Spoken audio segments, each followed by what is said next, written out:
இவங்கெல்லாம் பார்த்தீங்கன்னு வச்சுக்கோங்க, எப்பொழுதும் பார்த்தீங்கன்னா தொழில் சார்ந்த முயற்சிகள் தான் எடுத்துகிட்டே இருப்பாங்க. இவங்க எப்போதும் இவங்க முயற்சிகள் வந்து தொழில் சார்ந்த முயற்சிகள் ஒன்றுக்கு மேற்பட்ட தன்மை எடுத்துகிட்டு போய், ஆனால் இந்த காலகட்டத்தில் தொழில் சார்ந்த முயற்சிகளால் விரயம் ஏற்படும். ஸோ அதனால் தொழில் சார்ந்த முயற்சிகளில் இன்வெஸ்ட்மெண்ட் செய்வதை கொஞ்சம் தவிர்த்துக்கணும். ஏன்னா இந்த காலகட்டம் அந்த அளவுக்கு சாதகமாக இல்லை. ஆவணி மாதம் குறிப்பாக அந்த அளவுக்கு சாதகமாக இல்லை. ஆவணி மாதத்துக்கு அப்புறம் புரட்டாசி மாதம் வேணால் நீங்கள் முயற்சி எடுத்தீங்கன்னா உங்கள் வாழ்க்கையில் எதிர்பார்த்த அந்த லாபம் கிடைக்கும். புதிய தொழில் வாய்ப்புகள் உங்களை தேடி வரும்.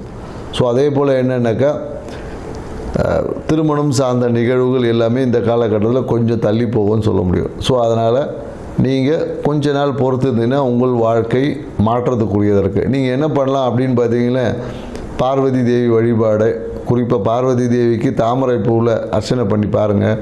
உங்கள் வாழ்க்கை தாமரை பூ மாதிரி மலர்ந்து செழிப்பாக இருக்கும். நன்றி, வணக்கம்.